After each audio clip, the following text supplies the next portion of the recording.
Welcome you all to my class on HSC First Paper English.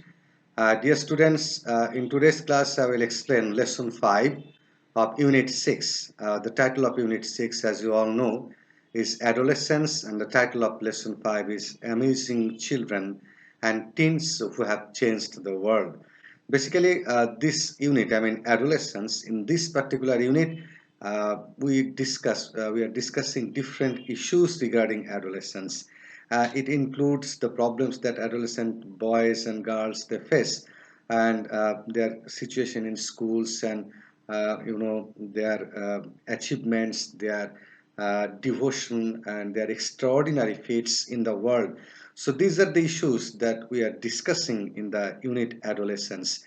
So it doesn't simply mean the kind of crisis the adolescent boys and girls face during this period. It also, the unit also focuses on the achievements the adolescent boys and girls they have, gained over the ages in the world. And this is one such a lesson where we will see that some of the extraordinary adolescent boys and girls whom you will see that they have made huge changes and transformation in the world. And now let's start. The first person, the boy whom we will focus on in our discussion is Dylan Mahalingam. So at the age of 9, now look at this boy. At the age of 9, Dylan Mahalingam became the co-founder of Lil MDGs. So he is a boy whose name is Dylan Mahalingam, and when he was only 9 years old, he became the co-founder of Lil MDGs. Lil MDGs is an organization, and he became the co-founder of that organization only at the age of 9. So he is an exceptional boy. A non-profit international development and youth empowerment organization. So, what is the function of that organization where Dylan Mahalingam became the co-founder? The name of the organization, is Lil MDG. So MDG means Millennium Development Goals. So we are now familiar with the term SDG, that means Sustainable Development Goals.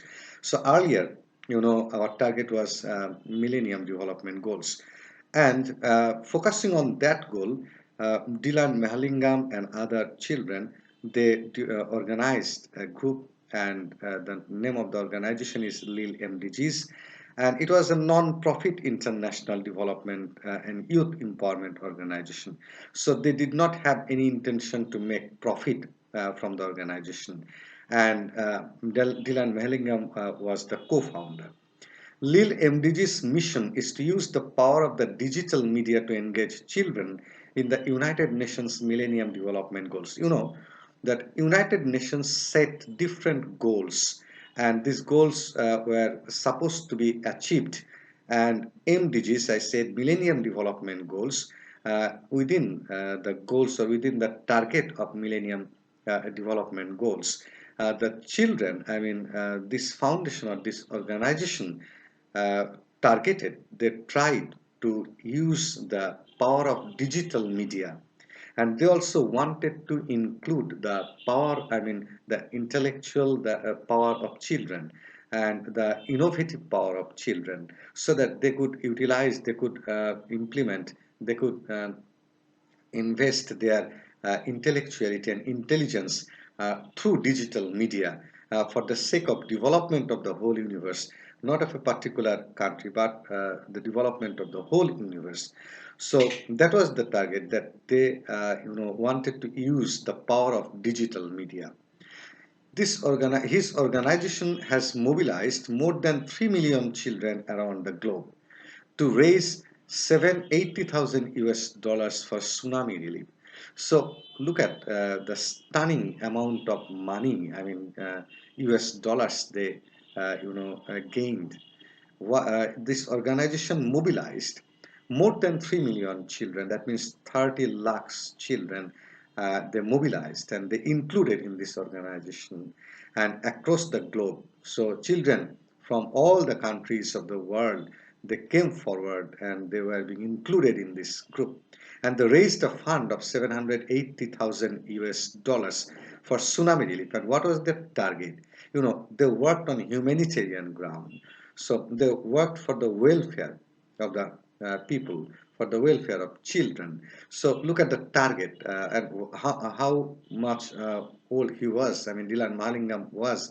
He was only 9 years old when he became the co-founder. So can you just gaze that a boy of 9 years old is, the co-founder of such an organization that made money, I mean, 780,000 US dollars for tsunami relief. They raised this fund by mobilizing the children across the world. They made 3 million children members, their members, and more than $10 million for hurricane relief. And they also raised a fund of $10 million for hurricane relief. So, their intention was good. And because of their good intention, many children across the world, they joined this group. I say that on humanitarian ground. He has built a dormitory in Tibet. That Tibet is a country, is a place. It's now occupied by China. So Tibet is a place where the people are not that much privileged. So that is why this organization, they worked in Tibet. And what did they do? They made a dormitory in Tibet, a mobile hospital in India, and they also formed a hospital in India, and a school, a playground serving AIDS orphans in Uganda. And they also, established a school playground. Not only that, they used that school playground for treating the AIDS orphans in Uganda. So they invested in Tibet, they invested in India, they invested in Uganda. So in China, in India, and even in Uganda, they invested their money. I mean, the money of the organization on humanitarian ground, definitely. Dylan is a youth speaker for the United Nations. So you know that there are many speakers of the United Nations, and Dylan Mahalingam is also a very reputed speaker of the United Nations. So what does the life of Dylan Mahalingam suggest? It suggests that a teenage boy or a teenage girl can play a dominating role, can play a significant role in the development of the society, and they can stand as inspiration for other girls and boys. So that is exactly what the life of Dylan Mahalingam shows. Now let's go to know the story of other children. Alexandra Alex Scott. Alexandra Alex Scott was born in Connecticut in 1996, about another teen, and was diagnosed with neuroblastoma type of childhood cancer. So just try to imagine that the child was born in 1996 and was diagnosed with neuroblastoma, and the child suffered from a kind of cancer just after his her birth, shortly before she turned 1. So she was diagnosed with cancer even before she reached 1 year old. So just after birth, she was diagnosed with cancer, and the type of the cancer was neuroblastoma. In 2000, just after turning 4, so when she became only 4 years old, she informed her mother that she wanted to start a lemonade stand to raise money for doctors to help children. Lemonade stand, it's a kind of juice stand that a kind of stand from where you can sell juice, you can provide juice. So look at her intention again, that when she was only 4 years old, she proposed her mother to start a lemonade stand. She expressed her desire to her mother that she wanted to raise money for the doctors so that the doctors could help the children. So look how much she was governed by her humanitarian bent of mind. So she was extraordinary. A girl of 4 years old was thinking about the welfare of the children, and the children who suffered from different diseases. So she wanted to donate money to the doctors. The doctors of children. So her first lemonade stand raised $2,000 and led to the creation of the Alex Lemonade Stand Foundation.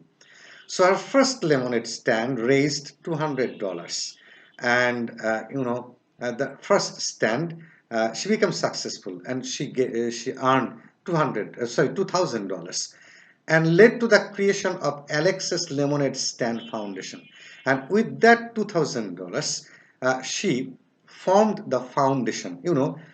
If you want to make anything permanent, you have to make a kind of organization, and by means of that organization, you can make things continue. Otherwise, the organization stops functioning. And that is why Alex's Lemonade Stand, the first one, from which she earned $2,000, with that money, she formed Alex Lemonade Stand Foundation. So the foundation was formed. Alex continued her lemonade stands throughout her life. And as long as Alex survived, as long as Alex was alive, she continued her lemonade stand, ultimately raising over $1 million toward cancer research. And she raised fund of $1 million for cancer research. So just imagine. And now you will see that when she died, she passed away in August 2004 at the age of 8. So can you imagine that a girl who died at the age of 8, before her death, she raised $1 million for cancer research. She knew that she would die, and how exceptional she was. Despite knowing the truth that she would die, she did not stop, and she raised money for cancer research. And she died at the age of 8, and before her death, she raised an amount of $1 million for cancer research.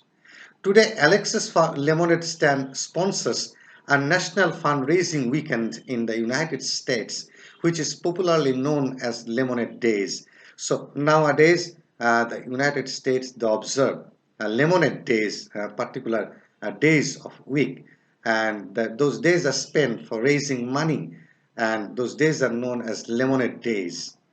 Each year, as many as 10,000 volunteers at more than 2,000 Alexis Lemonade stands make a difference for children with cancer. So every year, 10,000 volunteers work in the Lemonade Foundation, and 2,000 Alexis Lemonade stands, and always 2,000 lemonade stands are functioning all the year round, and 10,000 volunteers are working, and they are raising money, to donate to the doctors so that they could make research on children's cancer, on different types of cancer that children suffer from.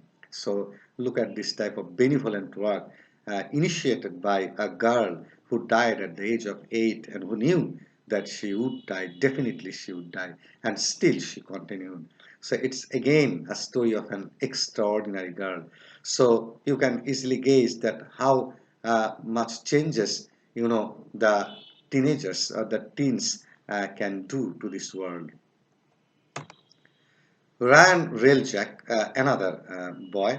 In 1998, 6-year-old Ryan Reljak was shocked to learn that children in Africa had to walk many kilometers every day just to fetch water. So in 1998, 6-year-old, that means he was born in 1992. So when he was only 6 years old, he was shocked, Ryan Reljak. He was shocked to know that in Africa, children had to walk many kilometers to fetch, to bring water, drinking water. So it shocked him. The reality shocked him. Rand decided he needed to build a well for a village in Africa. So Rand decided that he would build a well in Africa. By doing household chores and public speaking on clean water issues, Rand raised enough money with which his first well was built in 1999 at the Angolo Primary School in a northern Ugandan village. Just imagine that since he was determined to ensure drinking water to the African people, what he did, that he started doing household chores. That means he worked in the houses of other people to raise money. And he also started public speaking on clean water issues. So he used to give lectures on clean water issues, and giving lectures, he would earn some money as well. And the money he earned by doing household chores in the houses of other people and by delivering lectures, I mean public speaking, he raised some money, and with that money he built the first well in 1999 at the Angolo Primary School in a northern Ugandan village. So how many years, what was his age when he built this well in an Ugandan village? He was 7 years old only. And when he was only 7 years old, he earned money to help the African people so that they could get drinking water. So that is the kind of devotion this sort of teens had. And this lesson is focused on the extraordinary achievement of those children. Rand's determination led to Rand's Well Foundation, and he was so much determined to help the African people. He was so much determined to ensure, water, I mean, drinking water for the people, that he developed again, or he formed a foundation. I said at the beginning that if you want to make an organization functioning for a long time, you have to form a foundation. And that's exactly what Ryan did. He was so much determined that he formed a foundation which was known as Ryan's Well Foundation. And that foundation started working, and look at the achievement, which has completed 667 projects in 16 countries. So how many projects that foundation has already accomplished or already achieved or done? They have, the foundation has already completed 667 projects in 16 countries across the world, bringing access to clean water and sanitation to more than 714,000 people. So in 16 countries, they have set 667 projects. So over here, project means that they have dug well, and they have, started, or they have tried to ensure, clean water. And they have brought access, to 714,000 people to clean water. So this is extraordinary work for such a team. So what we have seen so far, that all these three teams, what I have discussed so far, you have noticed that they have achieved something great. They are 7 years old, they are 6 years old, they are 4 years old, and yet their intention is good. They are devoted to what they want to do. The next, teen is Katie Stagliano. In 2008, 9-year-old Katie Stagliano brought a tiny cabbage seedling home from school. So what did she do? She was 9 years old in 2008, and she brought a tiny cabbage seedling home from school. So what she did, as she cared for her cabbage, it grew to 40 pounds. So she took care of the cabbage, and the cabbage grew to 40 pounds. Katie donated her cabbage to a soup kitchen where it helped to feed more than 275 people. So what did Katie do with that cabbage? She donated the cabbage, to a soup kitchen, and where the soup kitchen used this cabbage to feed more than 275 people. So she was only 9 years old, and the idea of donation, the idea of donating to people, developed in her.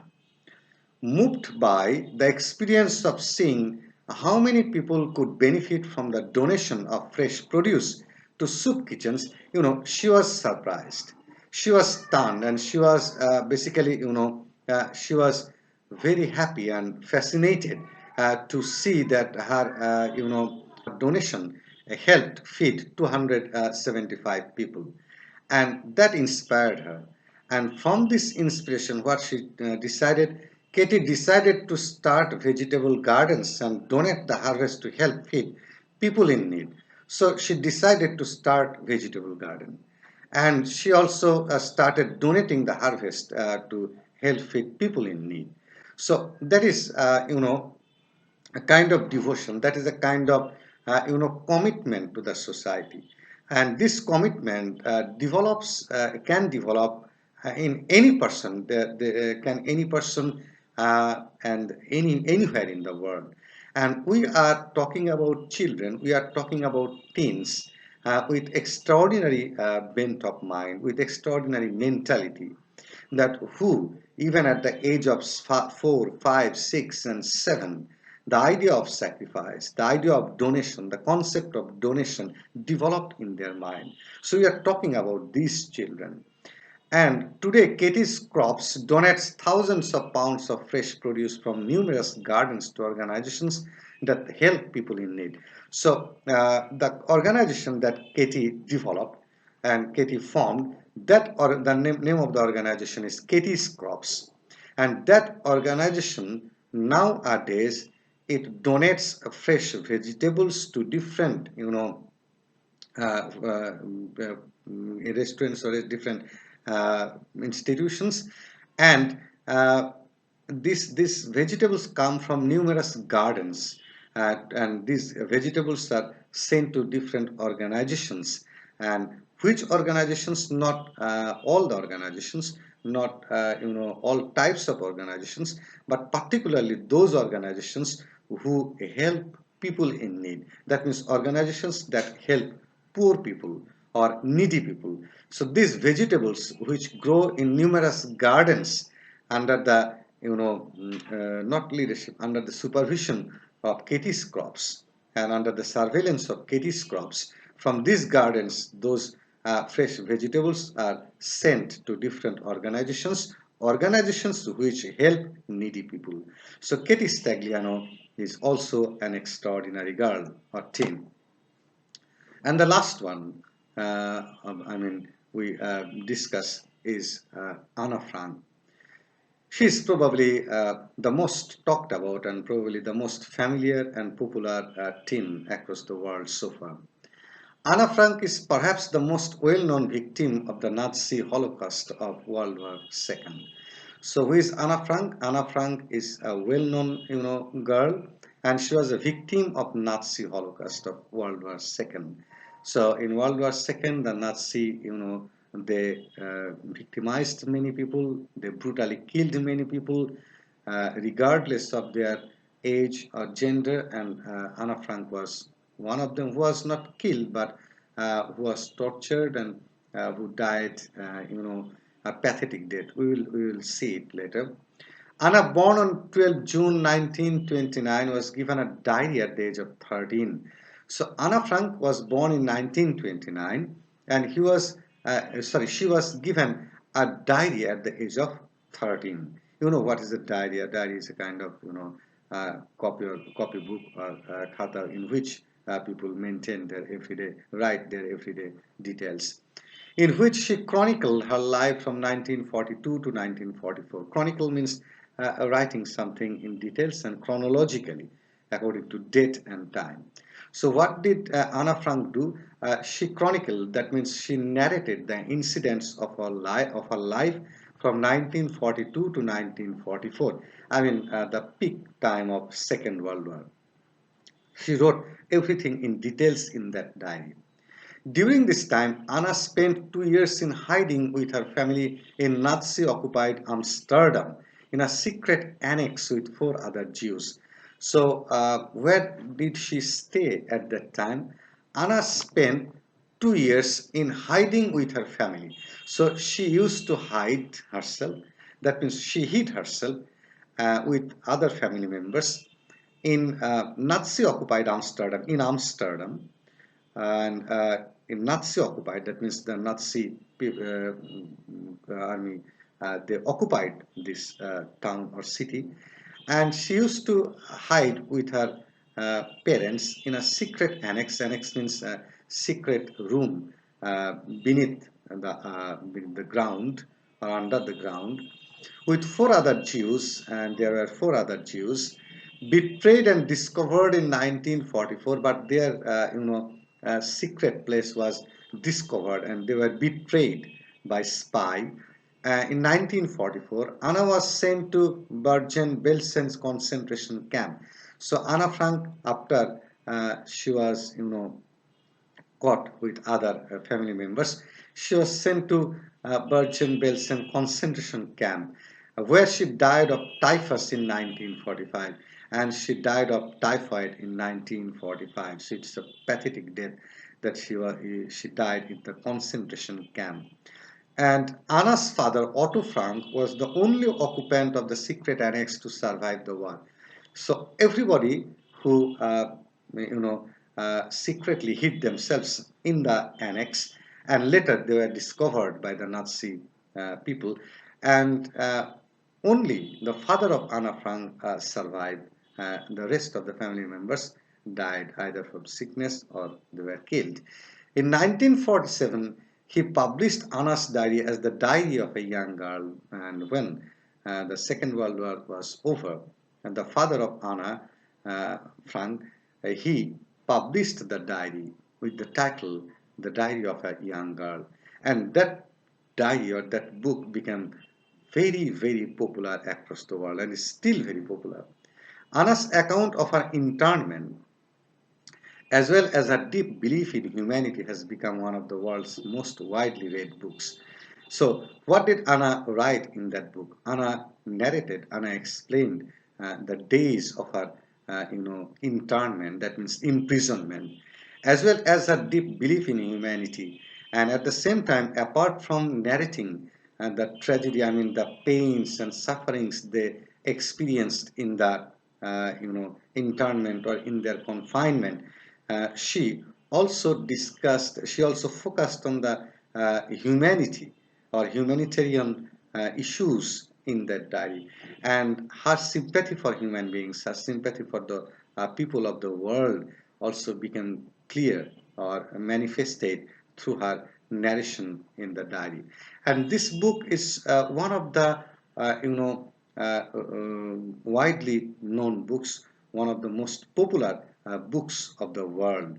So what we see in this lesson, we see the story of five teen boys and girls, and what we notice from their life, that all these five boys and girls, they developed a kind of sympathy, a kind of devotion and commitment to the society from a very young age. And they were very courageous, they were very brave, they were very committed to humanity, and their commitment to human beings, their dedication to human beings, their devotion to humanity and other issues helped them take initiatives and decisions which are really extraordinary. They were successful in different fields, and they did not even care for their death. Anna Frank was not sure whether she was going to die or not.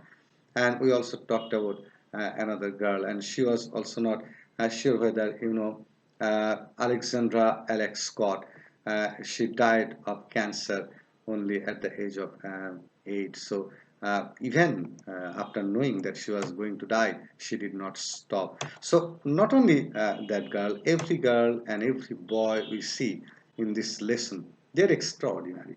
They're extraordinary in their field, and they did not care about for death. They did not spend even a single day unnecessarily. They dedicated themselves to the welfare of the humanity or to the welfare of the world. So that is what we should learn from their life. So that is what everybody should learn from their life. And dear students, what is important from this lesson?